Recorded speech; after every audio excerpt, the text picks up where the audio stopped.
Բարև ձեզ սիրելի բարեկամներ, եթերում Նոյանտապանի քննարկում հաղորդաշարն է, որը ինչպես եւ ձեզ խոստացել էի, որի ժամանակ մենք Modus Vivendi կենտրոնի ղեկավար լիազոր եւ արտակարգ դեսպան Արա Պապյանի հետ քննարկելու ենք 18-20 թվականների հանրապետության հետ կապված կնճռոտ հարցերը, եթե հիշում եք, այս հաղորդման պատճառը դարձավ մեր հեռուստադիտողներից մեկի պնդումը, որ այն ժամանակ ուրեմն Արցախը եւ Նախճեվանը եղել են Ադրբեջանի կազմում եւ նա հղում էր փաստաթղթեր։ Իմիջիալոց ասեմ, որ այդ 3 այս անոնսից հետո, երբ որ ես հայտարարեցի, որ այսօրվա հաղորդման հյուրը Արա Պապյանն է լինելու եւ մենք խոսելու ենք հենց այս թեմայի շուրջը, նույն հեռուստադիտողը ինձ ուղարկեց բազմաթիվ փաստաթղթեր, բազմաթիվ ուրեմն արտահայտություններ, որոնք մենք այսօր կքննարկենք պարոն Պապյանի հետ, ինչպես նաև հեռախոսով կփորձենք պատասխանել հարցերի, եթե այդպիսիք լինեն, բայց նախ եւ առաջ ես կխնդրեմ պարոն Պապյան ներկայացնել այդ թվականների Հայաստանի Հանրապետության ազգերի լիգայի հետ կապված հարցերը, ինչպես նաև Ադրբեջանի եւ ազգերի լիգայի հետ կապված հարցերը, համեցեք։ Նախ պիտի ասեմ, ես ուրախ եմ, որ նման հարցապնդումը հնարավորություն է տալի կրկին անդրադառնալ եւ որոշ բացատրություններ տալ։ Հեռուստադիտողի ամբողջ եւ հիմնական կրվանը նա է, որ ինքը բերում է Ադրբեջանի հնարավոր անդամակցության մասին ազգերի լիգայի 5-րդ հանձնաժողովի 3-րդ ենթահանձնաժողովի մի փաստաթուղթ, որտեղ ասում է, որ տեսեք գրված է, այստեղ ավելի խոշորացված, Ադրբեջանի տարածքը 40,000 մղոն, հետո 1,300,000 քառակուսի կիլոմետր, որը տեսնում եք ինչ անփույթ կազմած փաստաթուղթ է, որովհետև հաստատ 1,300,000 չի կարող լինել 40,000 մղոն եւ այլն, եւ սրա հիման վրա ասում է, որ Ադրբեջանի տարածքը եղել է այսքան կամ 103,000 ընդունենք որ սխալ է, հետեւաբար ինչպես ինքն է գրում, Արցախը, Նախիջևանը, միգուցե Զանգեզուրը Ադրբեջանի մաս են։ Նախ ասեմ, որ Նախիջևանի մասով Նախիջևանը Ադրբեջանի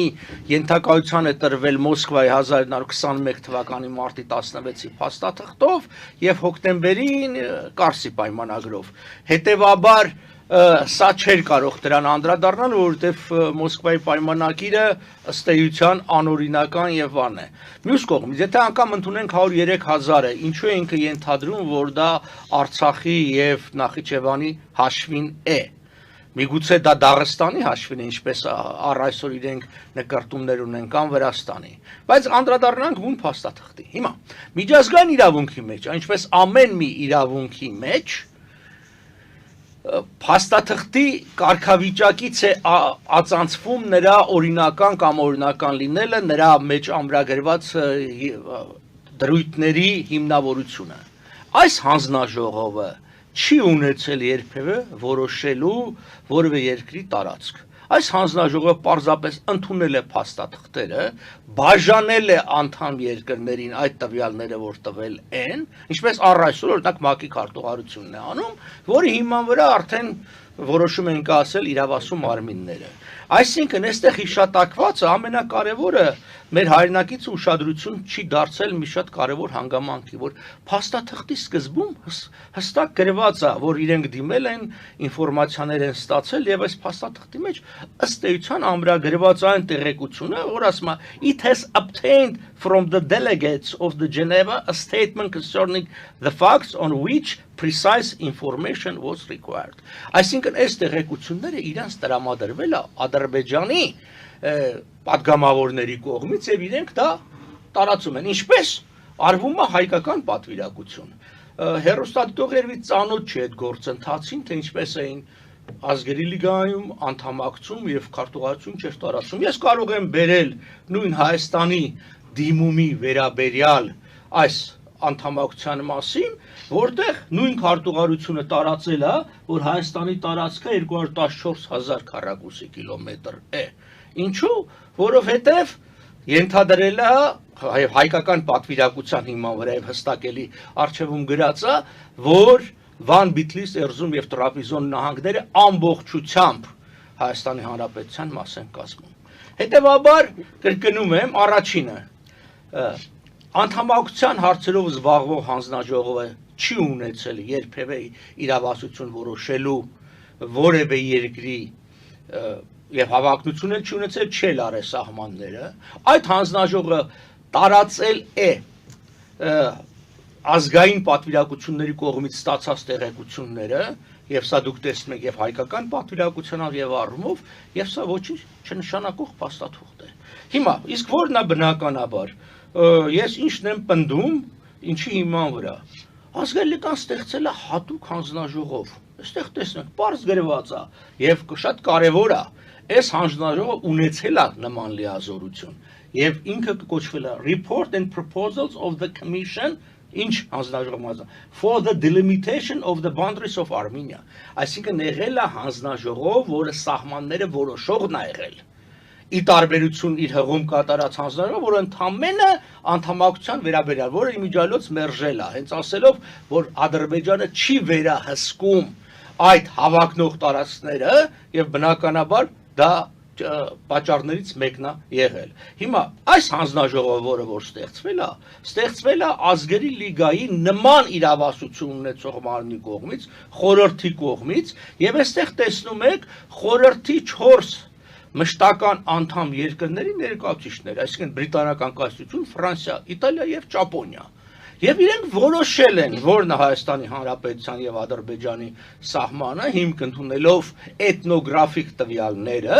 այստեղ նրանքից քարտեզն է, այստեղ դուք տեսնում եք արևելյան սահմանը, եւ հենց իրենց որոշմամբ եւ Լեռնային Ղարաբաղը եւ Դաշտային Ղարաբաղը եղել է Հայաստանի Հանրապետության մաս։ Այսինքն այս հանձնաժողովը ունեցել է լիազորություն, այս հանձնաժողովը որոշում կայացրել է։ Իր հղում կատարած փաստաթղթի մեջ տվյալ հանձնաժողովը չի անդրադարձել այդ հարցին, չի որոշել, պարզապես տարածած փաստաթղթի մեջ ինքը հղում է կար, ինչպես obtained from the delegates of Azerbaijan եւ այլն։ Վերջ։ Նախճեվանի մասին Նախիջևանը ասացինք, որ Մոսկվա եւ Կարսի պայմանագրերով է, Նախիջևանը դեպ ասեմ երբևէ վիճելի տարածք չի համարվել, եթե օրինակ այո Ելիզավետպոլի նահանգի որոշ մասեր համարվել են վիճելի, այդ հավակնությունները ինչի վրա են հիմնված Ադրբեջանի, որ Ադրբեջանը Բաքվի եւ Ելիզավետպոլի նահանգները, չգիտես ինչու համարել է իրենը, դա էլ մի քիչ հասկանալի չի, այս Բաքվի նահանգն է, այստեղ դուք տեսնում եք,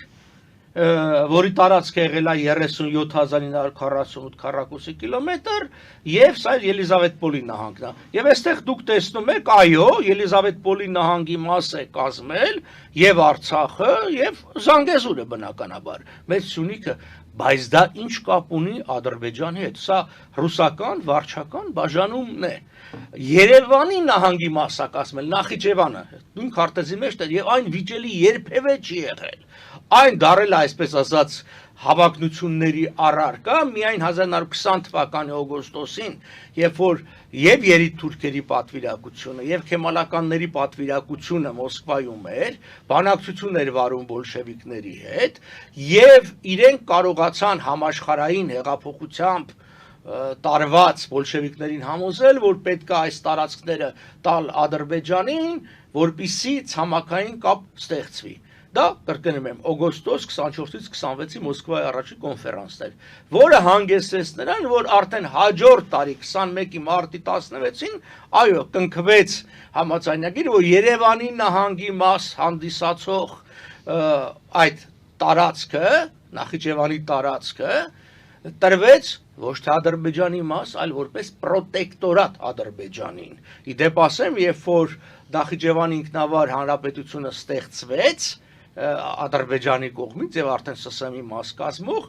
Թուրքիան պաշտոնապես բողոքեց եւ այդ գրավոր նոտանել կա,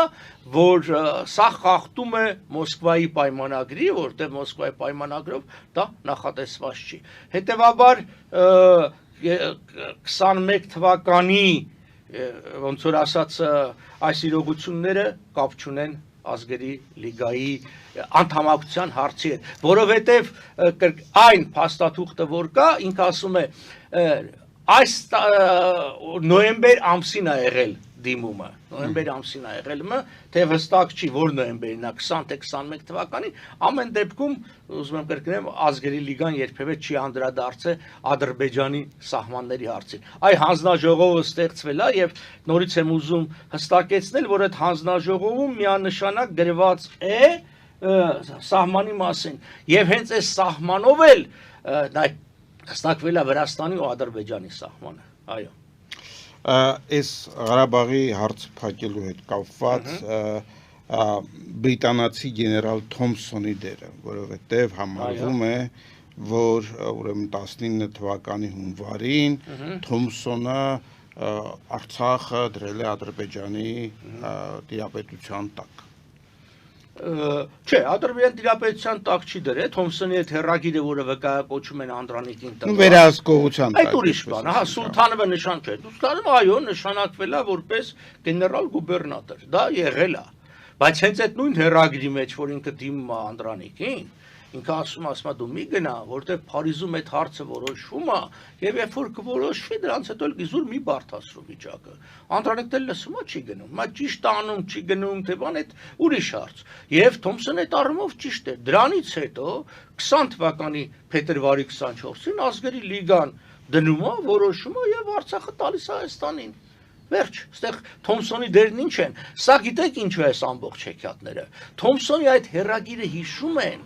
բայց 21 թվականի հուլիսի Կավբյուրոյի որոշումը եւ նիստը չեն հիշում։ Կներեք, այս ամբողջը Թոմփսոնի հեռագիրի հիման վրա չի տրվել Արցախը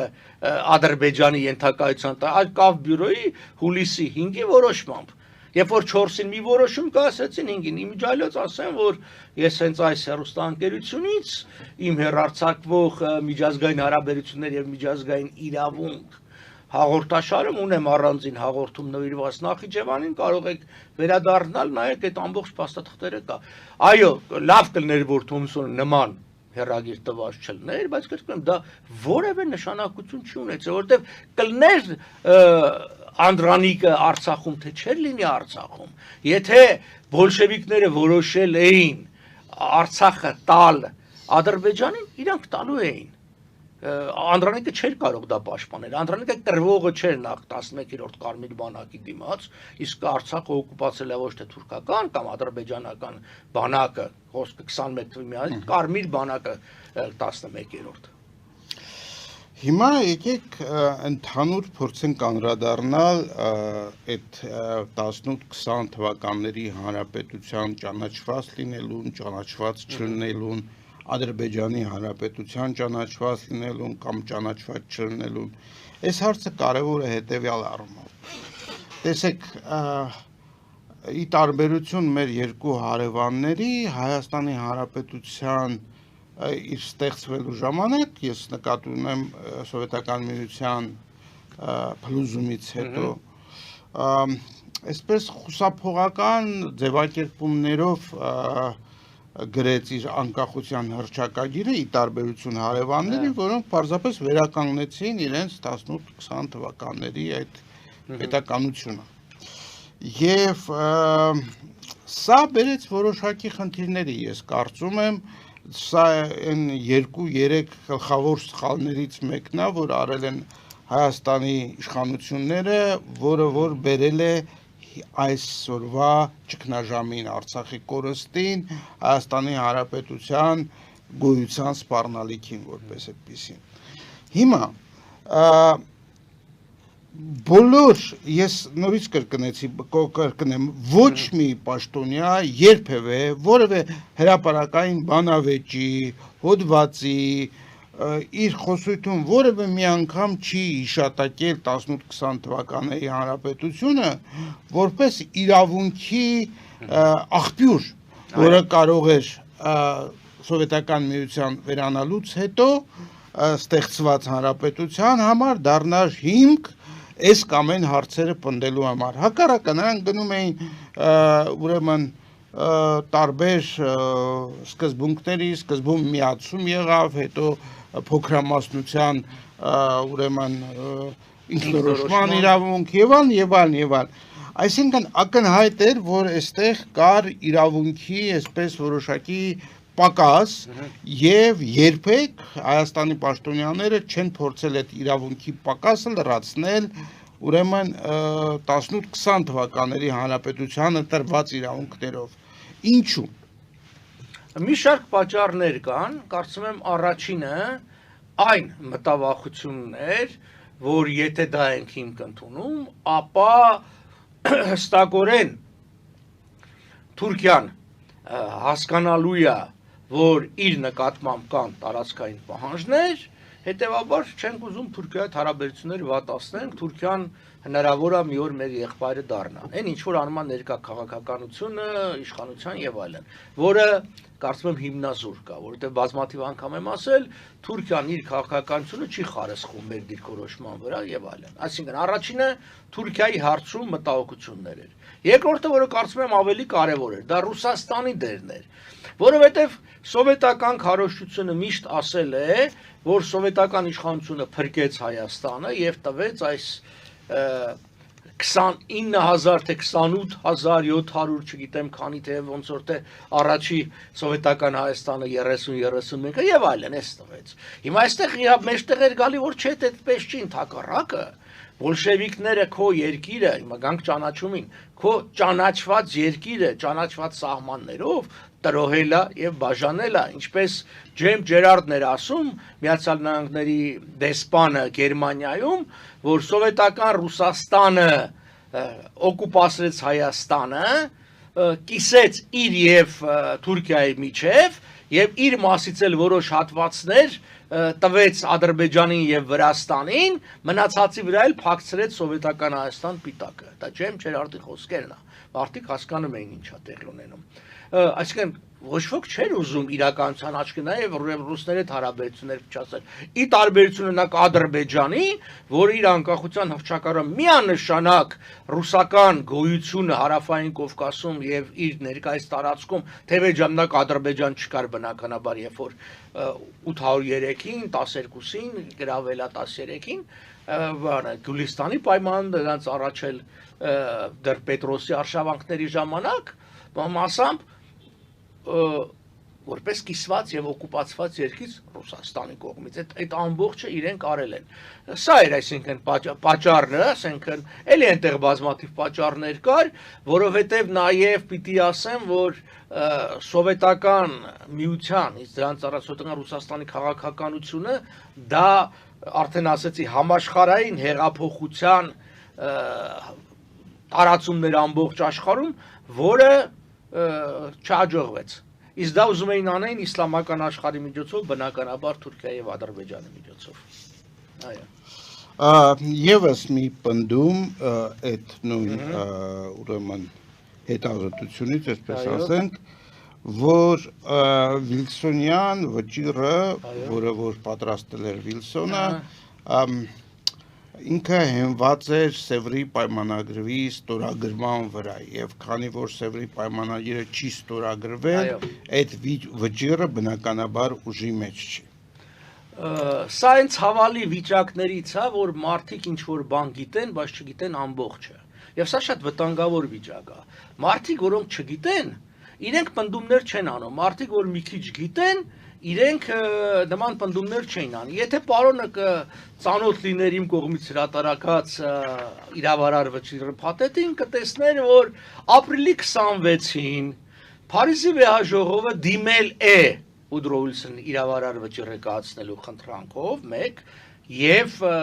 մանդատի հարցով եւ հստակ նշել է որ սրանք երկու տարբեր հարցեր են մանդատի հարցը գիտենք որ կոնգրեսը մերժեց իսկ մայիսի 17-ին հիշեցնեմ որ Սևրի պայմանագիրը օգոստոսի 10-ին է ասենք 2.5 առաջ մայիսի 17-ին Փարիզում դեսպանը Վալասը հատուկ նոտայով տեղեկացրեց վեհաժողովին որ Ուդրո Վիլսոնը ստանձնում է իրավարարությունը այսինքն դրա հիման վրա չէր այսինքն ապրիլի 26-ի հայցադիմի հիման վրա էր հունիսի սկզբին Միացյալ Նահանգները ստեղծեցին էլի հատուկ հանձնաժողով պրոֆեսոր Վեստերմանի գլխավորությամբ, որը պատրաստեց այդ փաստաթուղթը, այո, օգոստոսի 10-ի փաստաթուղթը ոնց ասած կրկնեց, ինչպես արևմտյան երկրորդեց այդ պահանջը, բայց նորից եմ կրկնում, հանձնաժողովը ստանձնել է այդ ամբողջը դրանից առաջ, որի հիման վրա կատարվեց վճիռը օրինական։ Հիմա ես մի փաստարկել բերեմ 1923 թվականի օգոստոսի 6-ին ստորագրվել է մի համաձայնագիր Միացյալ Նահանգների եւ Թուրքիայի միջեւ, որով պիտի վերականգնվեին դիվանագիտական հարաբերությունները այդ երկու երկրների միջեւ, որտեվ Օսմանյան կայսրությունը 1917 թվականի ապրիլին խզել էր դիվանագիտական հարաբերությունները։ Ահա այդ փաստաթուղթը, այսինքն դիվանագիտական հարաբերությունների վերականգնման փաստաթուղթը Սենատը քննության վերցրեց 1927 թվականի հունվարին, քննարկեցին,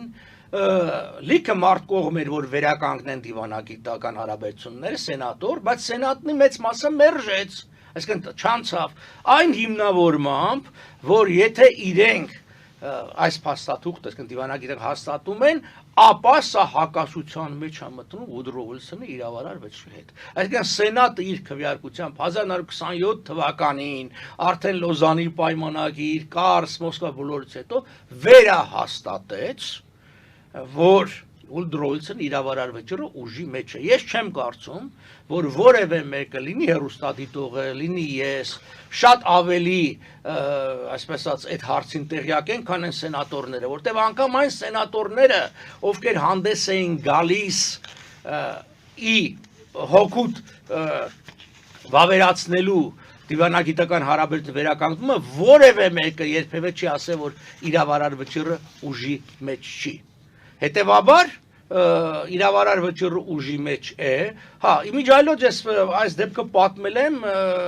որ այս ամբողջի սկզբնավորումը, այսինքն իմ մեջ առաջացել այն ժամանակ, երբ որ գեներալ գնդապետ Կվրիկօղլուն իրենց գլխավոր շտաբի պետը հենց Անկարայում ՆԱՏՕ-ի պատվիրակությանը բացատրում էր, որ իրանց վիճակը վատ է եւ ինչ որ հավակնությունների հարց առաջանալու եւ իրավարար վճիռ, Սևրի պայմանագիր եւ հա, իդեպ ասեմ Սևրի պայմանագիրը ուժի մեջ է։ Եթե Սևրի պայմանագիրը ուժի մեջ չլներ, ապա արաբական այս հատվածը Միջին Արևելքի չէր համարվի այլևս ոչ Օսմանյան տարածք, հետևաբար մանդատները չէին կարող տրվել, որտեվ ազգերի լիգայի կանոնադրության 22-րդ հոդվածը հստակ եւ միանշանակ ասում է, որ մանդատները կարող են տրվել Օսմանյան կայսրության նախկին տարածքների հիման վրա, նախկին former territories, իսկ այդ նախկին դարձել են միայն Սևրի պայմանագրի ուժի մեջ մտնելով, որոնք ուժի մեջ են ստորագրման պահից, հենց դրա հիման վրա ստորագրման, էլի եմ կրկնում, բա եթե Սևրի պայմանագիրը անօրինական է, ապա ինչի հիման վրա գոյություն ունի Սիրիան, Լիբանանը, Իսրայելը, Պաղեստինը, Հորդանանը, Իրաքը, Սաուդյան Արաբիան, Եգիպտոսը, Արաբական Միացյալ Էմիրությունները, Կատարը եւ շարունակեց այդպես եւս մի 5-10 մեկ փաստարկ եւս բերեմ եւ սրանով այս հատվածը վերջացնենք։ Վիլսոնի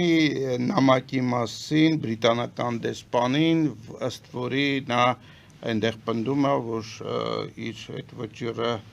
հենց Սևրի պայմանագրի վրա է եւ ելնելով այն սկզբունքից, այն պատկերացումից, որ Սևրի պայմանագիրը ուժի մեջ չի, փաստորեն դուրս է գալիս, որ Վիլսոնը հրաժարվել է վերջում այդ իր բանից, էլի։ Չէ, եթե անգամ նման բան ա պնդել, ես ուղղակի հիմա տեղյակ չեմ, թե ինքը ինչ նկատի ունի եւ ինչ կոնտեքստում ա դա արվել։ Ես տպել եմ ձեզ մոտ եմ շատ տվել լավ, ամեն ես դեպքում։ նորը ծանոթ չեմ, բայց դեռ եմ կրկնում, նախ Սևրի պայմանագիրը կրկնեմ ուժի մեջ է։ Սևրի պայմանագիրը ուժի մեջ է։ Հասկանում եք, եթե Սևրի պայմանագիրը ուժի մեջ չլներ, այնտեղ լիքը ուրիշ բաներ կա։ Մյուս կողմից իրավարար վճիռը կայացվել է։ Իրավարար վճիռը մտել է ուժի մեջ, այն երբևէ չի բողոք հարկվել, եւ այն առավել, ասեմ ձեզ, կանգնել է Միացյալ Նահանգների մեծ կնիքով,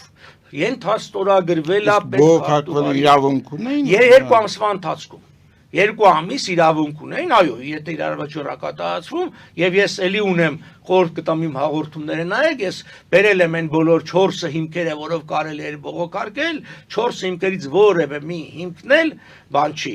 այսպես այստեղ չէր գործելու, դա կոմպրոմիի իրավասանի հիմքն է, ոչ թե կոմպրոմի, այսինքն հայցադիմումի, կրկնում եմ, հայցադիմումը եղել է ապրիլի 26-ին, լիներ Սևրի պայմանագիրը չլիներ, միևնույնն է այս վճռ բանը, ուղղակի Սևրի պայմանագիրը մի անգամ եւս վերացան։ Նաեւ ասեմ, որ կոմպրոմիները վավերացման կարիք չունեն, ստորագրությունը բավարար է։ Իդեպ ես այստեղ աչքովս ընկավ մի բան, որ ասում է Թուրքիան չի վավերացրել Սևրի պայմանագիրը, դա հին սովետական ռոպագանդա է, որ ամբողջ աշխարհում տարածված է, սխալ է։ Սևրի պայմանագիրը վավերացվել է Օսմանյան օրենսդրության համաձայն եւ դա արվել է նախապես մինչեւ Սևրի պայմանագրի ստորագրությունը միջազգային իրավունքը դա թույլ է տալիս 20 թվականի հուլիսի 25-ին Սուլթան Մոհամմեդ 6-րդը հրավիրել է Շորայ, չգիտեմ, այդ բանը Դովլաթի պետական խորհուրդը բանը Շորայ Դովլաթի, որտեղ ինքը ուղիղ հարց է տվել Մայիսի 11-ին հրապարակվել էր արդեն Սևրի պայմանագիրը, որ մենք սա ընդունում ենք, թե ոչ։ Բոլորը բացի մեկից, Մարշալ Ֆևզից ասել են այո։ Այսինքն տվել են իրենց համաձայնությունը, թեև կրկնում եմ, դրա կարիք Օսմանյան սահմանում չկար։ Սուլթանը միահեծան իրավունք ուներ դա անելու, եւ Սուլթան ուղարկել է պատվիրակություն, դրանից հետո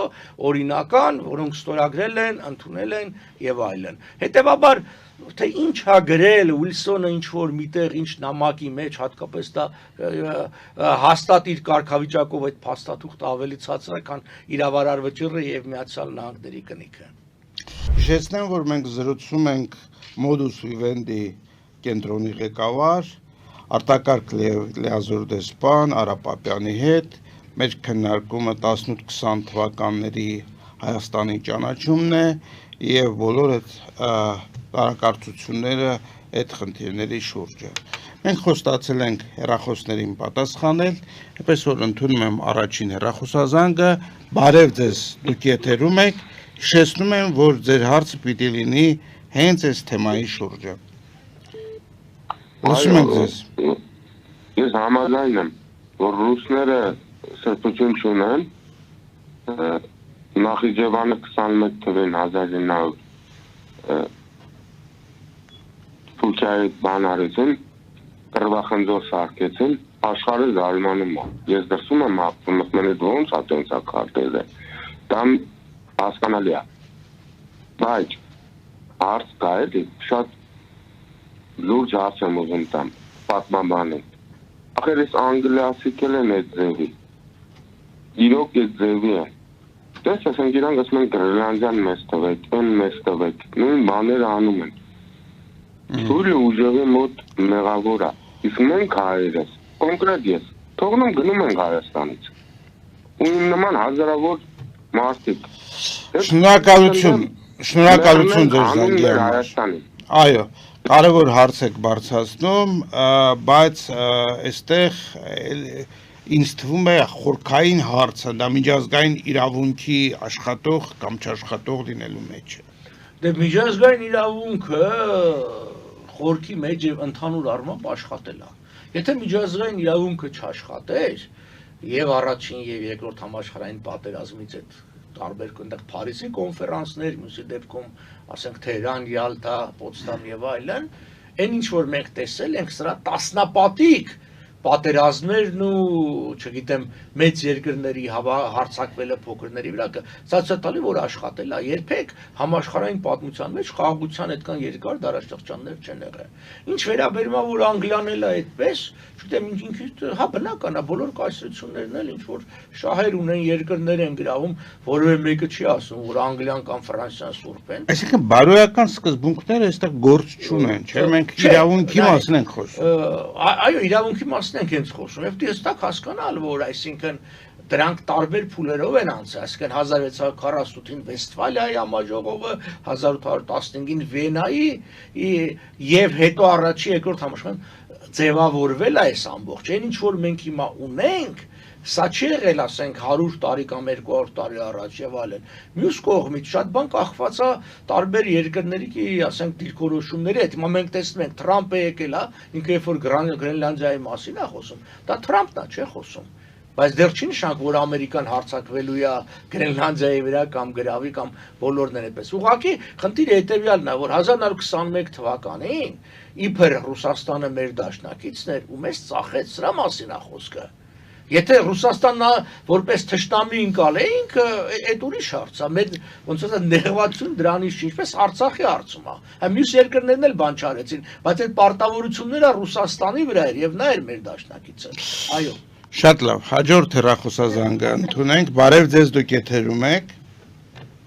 Բարև ձեզ, պարոն Հարությունյան, բարև ձեզ, պարոն Պապյան, ողջունում ձեզ Նանտապանի եթերում, շնորհակալություն գալու համար, եթեր նախ մինչև հարցերին անցնելը ես մի առաջարկ անեմ պարոն Պապյանին, որը ես արել եմ պարոն Հարությունյանին, եթե հնարավոր է ազատ ժամանակ այդ բոլոր փաստաթղթերը դնել մի որևէ կայքեջում, որպեսզի մենք կարողանանք դիտել։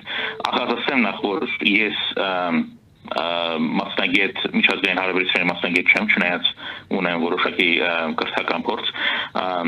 բայց բոլորիս վերաբերում այս հարցերը եւ լավ կլիներ, որ այդ փաստաթղթերը լինեին կայքեջում որևէ, որ Facebook-ում, որտեղ այնտեղ միայն նկարներ կարող է լինել, ասեմ, որ մեծ մասը, որոնք ես իդեպ ուղարկել եմ պարոն Հարությունյանին, կամ պետդեպի արխիվում են, կամ ՄԱԿ-ի կայքեջում, ազգերի լիգային վերաբերվող, եւ հատկապես մեկ փաստաթուղթ ես կուզենայի, որը ոչ միտեղ չեմ գտել, դա դուք նշեցիք այդ փետրվար 1920-ի հանձնաժողովն է սահմանազատման, դա կա ձեր գրքում, որը իդեպ ես կարդացել եմ, դրա զեկույցը կա քարտեզը, որտեղ կան սահմանները, որոնք պարզ են, բայց այդ քարտեզի, որը իմիջայլոց ես ներբեռնել եմ ինտերնետից, բայց այդ քարտեզի սահմանների կողքի տեքստը պարզ չէ։ Եթե երբևէ ազատ ժամանակ կամ կարող եք այդ քարտեզը, որը ինչպես նշեցիք նշում է սահմանները, տեսնել, եթե տեքստը պարզ է այդ քարտեզի վրայի, դնեք դա մի որևէ կայքեջում, իսկ եթե ենթադրենք պարզ չէ, միգուցե հաջորդ անգամ, երբ հաճախեք Միացյալ Նահանգներ կամ Վաշինգտոնի այդ կոնգրեսի արխիվներ, միգուցե նորովի այդ պատճենը հանեք եւ դնեք, որտեղ ինձ համար պարզ չէ այդ քարտեզից ստանալուց, թե որն է այդ սահմանները, որն է ենթադրենք վիճելի կամ որն է պատկանում Հայաստանին։ Սա պարզապես առաջարկ հերոստատիտողի կողմից։ Ասեմ, որ ես կարդացել եմ ձեր եւ գիրքը եւ այդ ձեր ասած հատվածը ազգերի լիգայի Ադրբեջանի վերաբերվող այդ սկզբնական մասը ես նայել եմ ձեր բազմաթիվ հաղորդումներ, այդ թվում Նախիջևանին վերաբերվող, ես շատ լավ եմ հիշում, որտեղ Նախիջևանին վերաբերվող այդ հատվածում էկրանին չգիտեմ ինչու Կարսին վերաբերվող փաստաթուղթեր, եթե դուք գնաք կարող եք դիտել, հավանաբար վերիպում էր, բայց նախ այսի սկսեմ հարցից, բայց մինչև հարց տալը, քանի որ կարող եք չհասնենք դրան, ես կարճ ասեմ իմ կարճ մի քանի կետով իմ դիրքորոշումը, որ Սևրի պայմանագիրը ուժի մեջ չի, որ այդ ամբողջ արաբական աշխարհը նրանց հարցերը լուծվել են ոչ թե Սևրի պայմանագրով, այլ Լոզանով։ Լոզանով է Թուրքիան հրաժարվել այդ բոլոր տարածքներից, որ Սևրի պայմանագիրը, այո, Սուլթանը միահեծաներ կարող էր վավերացնել, բայց նա ընդհանրապես համաձայնվել է ստորագրել, որ Սևրի պայմանագիրը այնտեղ կա կետ, որ ասում է ստորագրելուց հետո պետք է վավերացվի, եւ որ նոյեմբերին 20 թվականի Կարսի գրավումից հետո Սուլթանի կառավարությունը հատուկ նոտա է հղել արտաշնակից պետություններին, սա ես ուղարկեցի պարոն Հարությունյանին, որ ասում է, որ մենք չենք վավերացնելու, Սուլթանի կառավարությունը պաշտոնապես ասում է, որ չենք վավերացնելու, սա պարզապես իմացածը, եւ նաեւ այո, այդ 20 թվականի իսկ դուք եք ասում ազգերի լիգայի այդ հանձնաժողովը կա, իմ հասկացողությամբ դա ազգերի լիգայի հետ որևէ կապ չունի, դա 4 գերագույն դաշնակիցների միջդաշնակցային հանձնաժողով է, որը զեկույց եւ առաջադրանքներ է արել, եւ իդեպ այդ առաջադրանքների մեջ չկա Տրապիզոնի նահանգը։ Վիլսոնը հետագայում դա մեզ նվիրել է։ Բայց սրանք իմ դիրքորոշումն են այսօ, ես կուզենայի իմ հարցը տալ, հավանաբար առաջին հարցը, եւ պարոն Հարությունյան, ես կառաջարկեի, եթե հնարավոր է, քանի որ դուք խոստացել եք, որ հավանաբար հնարավոր է բանավեճի ֆորմատ, չնայած դա իմ նախընտրելի ֆորմատը չէր, թույլ տալ, որ ես մնամ գծի, եթե ոչ։ Առաջին հարցը սա, ես կարդացել եմ ազգերի լիգայի հետ Ադրբեջանի վերաբերող առաջին հատվածը, ես գիտեի, որ դուք կասեիք, որ դա Ադրբեջանի առաջարկությունն է, բայց համաձայն եք, որ այնտեղ այդ ենթահանձնաժողովի հատվածում, զեկույցում, սկզբում չի ասում, որ բոլոր ամբողջ ինֆորմացիան է ստացված Ադրբեջանի delegationից, որ այնտեղ ասում է, որ information was obtained from delegation, ինֆորմացիա ստացվել է Ադրբեջանից, բայց նաև ասում է, որ all information was examined, ամբողջ ինֆորմացիան վերանայվել է, եւ որ ոչ եւ չի ասում, որ ամբողջն է Ադրբեջանի պատվիրակության այդ ցանկությունը, եւ որ կարեւոր է այդ Ադրբեջանի տարածքի վերաբերող հարցում, որ ասում է 100,000, զատում է Ադրբեջանի ցանկությունը եւ այն իրողությունը, որը ենթադրողը համարում է։ Այսինքն ասում է, որ սկզբնավորապես, ոչ միշտ, բայց սկզբնավորապես Ադրբեջանի տարածքը եղել է 100,000 քառակուսի կիլոմետր, բայց եթե հետագայում ավելացվեն Ադրբեջանի ցանկացած տարածքները, կլինի 140,000։ Եվ ինչու է իմ կարծիքով Ղարաբաղը մտնում, որտեղ հիմա 86,000 է, հետագայում 100,000 է եղել դրա պատճառով։ Համաձայն եք, որ նախ ամբողջը չի հիմնված Ադրբեջանի վրա, եւ որ զեկույցը զատում է ցանկությունը իրականությունից։ Շնորհակալություն։ Այդ որ ամբողջը չի, բնական է, իրենք ուրիշ աղբյուրներ են ունեցել, բայց հաշվի առնելով բոլոր այլ երկրների նախօրինակներ, թե ինչպես է եղել, որ քարտուղարությունը եւ եթե ներկայացնում էր տվյալ երկրից ստացած տվյալները, դա այդպես է, սա մեկ։ Մյուսը նա է, եթե անգամ ընդունենք 103,000, այդտեղ չի ասում, որ Ղարաբաղը Ադրբեջանի մասը։ Ասում է 40,000, 103 էլ չի ասում իդեպ, ասում է 40,000 մայլ, square mile, այսինքն ակնհայտորեն զգացվում է, որ դա ընդհանուր կլոր թիվ է, չի ասում 36,447, մյուսը Ադրբեջանի տարածքը, որ եղել է, դուք ասում եք, ինչ փաստաթղթով է եղել, հարց է առաջանում, չէ, այսինքն պետք է ինչ-որ մի այլ փաստաթուղթ որոշած լիներ, իսկ հենց ամբողջ խնդիրն է նա, որ այդ հանձնաժողովներն ասում են եւ ամբողջ գործընթացը, որ այս երկրների սահմանը հստակեցված չի։ Իսկ խնդիրն է նա, որ ես կրկնում եմ, այ հեսա Բաքվի եւ Ելիզավետպոլի նահանգների նկատմամբ հավակնություն ուներ, որը հստակ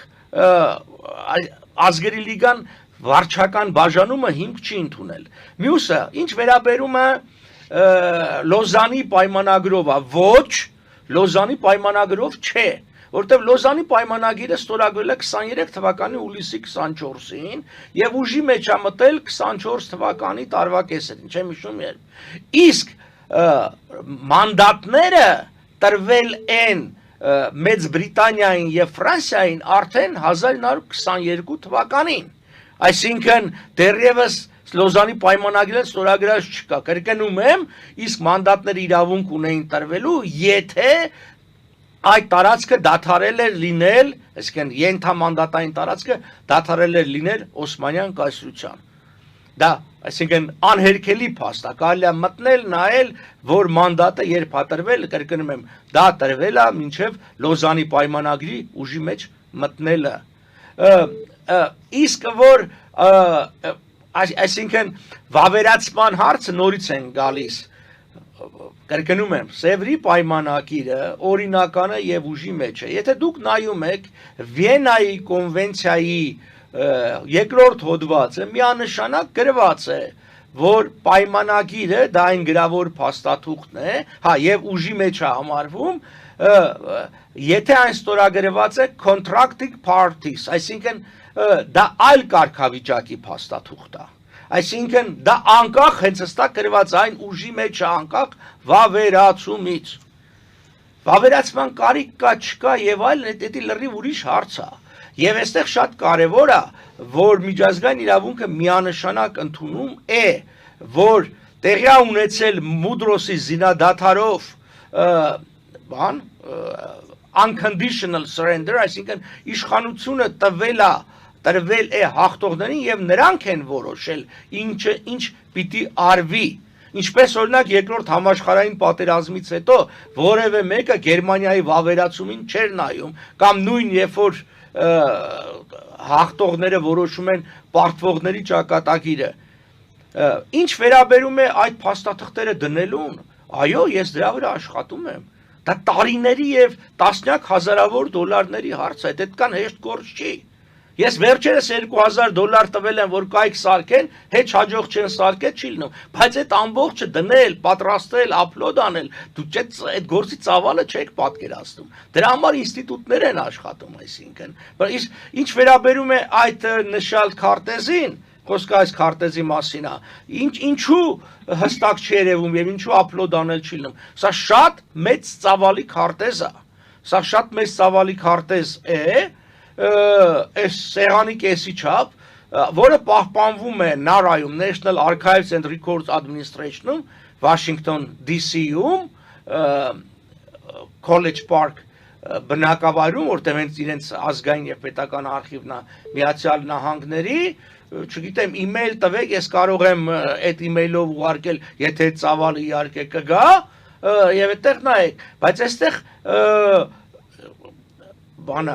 եթե ձեզ դա կայքեջում որևէ պարոն Պապյան։ Այդ կայքեջում նորից եմ կրկնում, այդ ծավալի բանը փաստաթուղթը չի լինում կայքեջում դնել։ Երկրորդը դրա համար ես չունեմ այդ, ասում եք այդ բանը դրեք, ես ոչ դրա թիմն ունեմ, ոչ դրա հնարավորությունը։ Այսինքն ես միայնակ կամ իմ եւ իմ ընկերների փողերով կենտրոն պահող մարդ եմ, որ դուք ինձանից ուզում եք, որ ես անեմ պետական ինչ-որ կառույցի գործեր։ Այդ ծավալի մի հատ հարց տանք, այսինքն ինչի այդ փաստաթղթերը առ այսօր հրապարակված չեն եւ մյուսներ, օրինակ, երբ որ բազմաթիվ հատորներ ա տպել Ադրբեջանը նույն Ղարաբաղի վերաբերյալ, դուք կարող եք հիշել հետ սովետական մեկ օր պահանջվեց Թուրքիի պարոն Հարությունյանին ուղարկեի այդ փաստաթղթերը, որոնք դուք շատ փոքր կներեք, այս ձեր ուղարկածը ինչ է, ես տասնյակ հազարների մասին եմ խոսում, ես էլ ասեմ, տվեք ձեր email-ը, ես քարտեզն ուղարկեմ ձեզ, ուղարկելն ուրիշ բան է, կայքում դնելը ուրիշ բան է, եւ այդ կայքը ստեղծելն ու պատրաստելը, պահելը լրիվ ուրիշ բան է, մենք խոսում ենք տարբեր բաները, չէ, հետո նայեք, հետո հարցը հետեւյալն է, այդ ամբողջը պիտի արվի բան ձևով, այսինքն կարգավորված եւ այլն։ Այս ձևով, այսինքն ինքը որ վկայակոչում է այդ փաստ, այո, ամերիկացիք ունեն 205 հատորով տպած, ազգերի լիգան ունելի մոտ 170 հատորով տպած այդ ամբողջը, բայց դրանք տարիների եւ մեծ խմբերի աշխատանքի արդյունք է։ Մի հարց եմ ուզում տամ, որ հեռուստադիտողը տվեց, դուք չանդրադարձաք, այդ սահմանազատման հանձնաժողովի կապը ազգերի լիգայի հետ։ Հա, ազգերի լիգայի կապը նա է, որովհետև Ճապոնիան չի եղել ազգերի լիգայի, կներեք, Փարիզի վեաժողովի մեծ երյակի անդամ երկիր, մեծ քառյակի։ Մեծ քառյակը եղել է Բրիտանիա, Ֆրանսիա, Իտալիա, Միացյալ Նահանգներ, մեծ երյակը առանց Միացյալ Նահանգների։ Ճապոնիայի արկայությունը հենց սա ցույց է տալի, որ սա ազգերի լիգայի խորհուրդն է։ Ազգերի լիգայի խորհուրդը բաղկացած էր այս 4 երկրներից, գումարած առաջարկ էր արվել նաև Միացյալ Նահանգներին, Միացյալ Նահանգները, քանի որ չընդունեցին, չստորագրեցին եւ չվավերացրեցին Վերսալի պայմանագիրը, որի առաջի 27 հոդվածը հենց ազգերի լիգայի կանոնադրությունն է, նրանք մաս չկազմեցին։ Ճապոնիայի արկայությունը խոսում է ազգերի լիգայի օգտին։ Հիմա երբ որ հունվարի 10-ին ուժի մեջ մտավ 21 թվականի Վերսալի պայմանագիրը, 20 թվականի կներեք, բան եղավ, մի որոշ շրջան Փարիզի վեաժողովը եւ ազգերի լիգան, այսպես ասած, զուգահեռ գործում էին, այնտեղ զուգահեռ տարբեր կառույցներ կար, բայց ենթադրենք, սա Փարիզի վեաժողովին, ասենք ենթադրենք հերոստատիտողը ճիշտ է, նորից եմ կրկնում, այդ դեպքում ճապոնյան ստեփ չպետք լիներ, բայց հարցը առաջանում Լոնդոնի վերահրաժողով, այն ժամանակ Լոնդոնի վերահրաժողով էր։ Ինչ։ Լոնդոնի Այն վերահրաժողով։ ժամանակ Լոնդոնի վերահրաժողով։ Այո, ինչու էր ճապոնյան մասնակցում այդ դեպքում։ Դե ճապոնյան գերագույն դաշնակիցների քարակի մեջ էր, կարծում եմ, պարոն Պապյան։ Չէ, մեծ քարյակի մեջ չի եղել, իմ ասածն էլ դա է։ Ինքը եղել է ազգերի լիգայի խորհրդի մեջ, մեծ քարյակի մեջ չի եղել։ Շնորհակալություն, ես հիմա ձեզ անջատում եմ, սելի հեռուստադիտող, եւ մենք փորձենք ամփոփել, որովհետեւ մեզ 3 րոպե է մնացել։ Հեռախոսազանգերը շատ են, բայց մենք չենք ընդունի հիմա, հետագայում եթե պետք լինի կանդրադառնանք այս հարցին, բայց այն, որ իրոք եւ այս փաստաթղթերը, եւ ես ասեմ ավելի ուշ, ասենք Արցախյան հակամարտության հետ կապված այս սովետական միության փլուզումից հետո կամ վերջին շրջանում եղած փաստաթղթերը, որ հավաքված չեն մեկ կայքեջում եւ հասանելի չեն հանրությանը, սա խոսում է նրա մասին, որ մեր իշխանությունները շատ անլուրջ են մոտենում միջազգային իրավունքի հարցերին, որովհետեւ մենք բազմիցս քննարկել ենք ձեզ հետ, պարոն Պապյան, եթե անգամ այս բոլոր խնդիրները մի կողմ դնենք, սովետական միության օրենքների տեսանկյունից եւս այնտեղ կան խնդիրներ, որոնք որ ուրեմն Արցախի հարցում Արցախը կարող էր ներկայացնել որևէ միջազգային կենտրոնի, միջազգային դատարանի եւ հաղթել, որովհետեւ այնտեղ էլի ակնհայտ իրավունքի բան կա։ Եվ ես կարծում եմ, որ նման շտեմարանների բացակայությունը մի կողմից մեր ամոթն է, եւ ես կոչ եմ անում բոլոր նրանց, ովքեր հասկանում են այսպիսի շտեմարանների կարեւորությունը, համապատասխան ֆինանսական աջակցություն ուղարկեն Modus Vivendi կենտրոնին, որը կարող է այդպիսի խնդիր լուծել։ Հասկանում եք, ցանկությունը մենակ քիչ է, պետք է նաեւ կարողանա։ Չէ, Modus Vivendi-ն որովհետև ֆինանսական աջակցություն չի ուզում իրան ուղարկեն, հիմա տպավորություն չլինի, մենք դրան հավաքենք անում, բայց ես կոչով կդիմի այն մարդկանց, ովքեր որ ի վիճակի են, թող այդ ամբողջը անեն, ինչ ասեմ, ես էլ պատրաստ եմ օգնելու եւ այլն։ Դե ես դրա համար եմ ասում ի վիճակի։ Չէ, բայց հա, տեսեք, ադրբեջանցիները ունեն 5 մեծադիր հատոր տպած Ղարաբաղի հակամարտության մասին փաստաթղթեր։ Բնականաբար եւ 100 հազարավոր փաստաթղթերի մեջ, ինչպես պարոնը, ասենք ինչ որ փաստաթուղթ է, որը ներկայացնում է որպես օգուտ Ադրբեջանի, խմբագրում է ինչ որ։ Հա, կարելի է շատ գտնել, հասկանում եք, դուք 100 հազարների մեջ, հենց այդ փաստաթուղթի մեջ ես ուզում եմ ձեզ մի անգամ ուշադրություն, որ գրած է 1.300.000 քառակուսի կիլոմետր Ադրբեջանի տածք սխալ եւ ճիշտ լիքը բաներ կա։ Էլ չեմ ասում, որ Ադրբեջանը վերցնում է հաճախ ոչ թե փաստաթղթերը ամբողջությամբ է տպում, այլ մասամբ է տպում իր ինչ որ պետք է։ Ամբողջ սխալը հայկական կողմի այն էր, որ հայկական կողմը կամ իշխանությունները հավատացած էին, որ վերջ մենք հաղթել ենք, ինչպես ասեց ղեկավարներից մեկը, երբ որ ես իրենց առաջարկել են, որ մենք հարցը լուծել ենք Կալաշնիկովով։ Ես ասեմ սխալ է։ Եվ տեսեք, անգամ այնպիսի հզոր երկիր ինչպես Իսրայելն է, որը զենք ուժով է խնդիրներ լուծում, ինքը զուգահեռաբար միշտ զարգացնում է իր իրավունքների հարցը, որ դա ես իրավունքն եմ գնում հասնում եմ մինչև Աստվածաշունչ, հետո գալիս է տարբեր մանդատներ եւ այլն եւ այլն։ Որևէ մեկը ես ասեմ ու ամփոփեմ, չի պնդում, ու ես հենց Ուլսն իրավարար վճռի մասնել եմ, խոսացել եմ, որ միայն միջազգային իրավունքով կարելի է խնդիրները լուծել, միայնով ոչ, բայց սա շատ մեծ կարևոր գործոն է քո իրավունքների հարցով։ Ես անգամ այսպես միամտություն եմ, որ միջազգային իրավունքը 0 է։ Բայց երբ որ դու 0-ն դնում ես մի թվանշանի կողքին, ապա տասնապատկում է քո իրավունքները, դրանց հաստատակամությունը եւ այլն, սրա մասին է։ Առանձին ինքը չի կարող գործել, բայց գործելով ռազմական, տնտեսական, քաղաքական հզորության հետ հաստատ կտասնապատկի մեր հնարավորությունները։ Շնորհակալություն, պարոն Պապյան, ես կարծում եմ այսօր շատ կարևոր եթեր էր եւ կոչ եմ անում մեր հեռուստադիտողներին մեր YouTube-յան էջում հետեւել պարոն Պապյանի միջազգային հարաբերությունների եւ միջազգային իրավունք հաղորդաշարը։ Մենք նկարահանել ենք արդեն երևի մի 20-30 հաղորդում 60 հաղորդում կներեք Այո 60 հաղորդում եւ դիտելով այդ հաղորդաշարի մեջ արծարծվող խնդիրները կարելի է այդ թեմաների մասին շատ ավելի լայն պատկերացում ունենալ։ Սիրելի բարեկամներ, սրանով մեր հաղորդումը ավարտվում է։ Մաղթում եմ ձեզ ամենայն բարիք եւ մինչեւ նոր հանդիպում։